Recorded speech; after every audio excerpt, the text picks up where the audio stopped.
When the dust settled on the theatrical run for Transformers 1, the numbers just, well, they weren't there. It got slapped with that dreaded flop label almost immediately. But here's the thing, that label, it is incredibly deceptive. Because if you actually look closer, this is probably the absolute best, most heartfelt entry we've gotten in the entire franchise in literally years. It's not the biggest, it's not the loudest, and yeah, it definitely doesn't have the craziest explosions. But man, it has undeniable heart. People are finally waking up to the fact that this is a totally misunderstood gem, so let's unpack exactly why this movie deserved way, way better. Right off the bat, the snap judgments were so loud. You know the ones. Oh, it's animated. Oh, it looks childish. This doesn't feel like Transformers. And hey, to be fair, I completely get it. Even I was a little skeptical at first. The trailers just didn't really sell the actual experience. The marketing was honestly kind of confused, which led a lot of people to just assume this was going to be a goofy, kids-only comedy. Those initial reactions basically built a massive brick wall between the movie and its potential audience. People were literally writing the whole thing off before they even sat in the theater. Which brings us to Section 1, Expectation versus Reality and the Tragic Core. Because when you actually sit down and watch the film, you quickly realize it completely subverts that kiddie comedy expectation. It has far more soul than, honestly, most modern blockbuster franchise films out there right now. Underneath all the high-octane action and the jokes, this isn't just cheap fan service. It's not some nostalgia bait where you're just supposed to point at the screen and clap because Optimus Prime showed up. At its absolute core, this is a tragic friendship story. It's about two brothers slowly becoming enemies.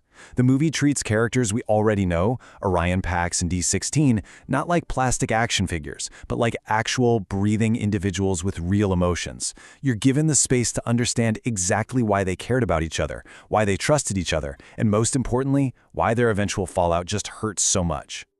Just think about the live-action Michael Bay era for a second. We all grew up with them, right?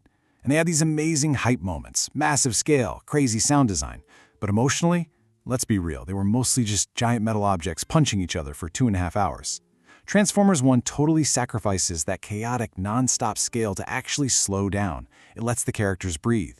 And because it has that genuine emotional patience, when the intense emotional scenes do happen, they hit way harder than anything we've seen in the live-action era. All right, moving into Section 2, Character Evolution and Earning the Title. So a huge part of this emotional resonance is how natural Orion Pax feels right from the very beginning. He doesn't just start out as this perfect, stoic leader. He's curious, he's a little naive, funny, and honestly, pretty reckless. And that makes his eventual evolution into Optimus Prime feel completely earned, rather than just automatic. But the biggest surprise here? That's D16. The movie doesn't just flip a switch and turn him into Megatron overnight. It maps out this slow, perfectly understandable descent. It starts with genuine brotherhood, where you totally buy their chemistry. Then it plants the seeds of disappointment and anger, twists that into deep betrayal, and finally hardens into this terrifying obsession with power and control. It's a progression that makes you understand exactly where he's coming from, even if you totally disagree with his methods. By making his pain so visible, just right under the surface throughout that entire journey, the film completely nails the tragedy of a great villain. You're left sitting there thinking, man, under different circumstances, this person could have been good. And you know, that is the exact hallmark of brilliant character writing.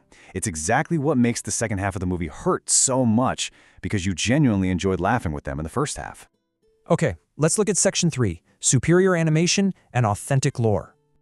Moving past just the story, choosing animation breathes completely new life into the world of Cybertron. For years, we've been so used to this metallic gray chaos, but here, the environment is vibrant. It has massive scale and a real identity. The choreography is so clean that you can actually follow the action seamlessly without getting a headache. The transformations are super expressive and just deeply satisfying to watch. And because it's animated, the filmmakers can fully embrace the inherent weirdness of the sci-fi lore without being held back by the limits of live-action realism. It beautifully balances those hardcore references for longtime fans without ever turning into some inaccessible wiki page for casual viewers. It keeps the story simple and emotional first. Now, look, I'm not standing here pretending it's a flawless masterpiece. There were definitely some misfires. Some jokes just don't land, and a few side characters definitely could have been fleshed out a bit more.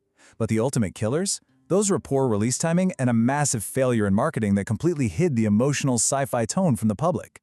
If people actually knew this was a deep origin story rather than just a generic kiddie comedy, I guarantee more would have showed up. And sadly, once a movie gets unfairly labeled a flop in the press, people just instantly stop caring. But we have to ask, do box office numbers actually decide quality? Absolutely not. No way.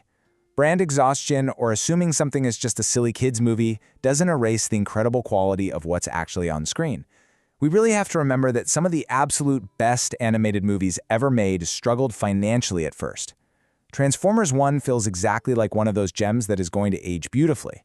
It's the kind of movie where, years from now, people are going to revisit it and wonder why nobody supported it when it first came out.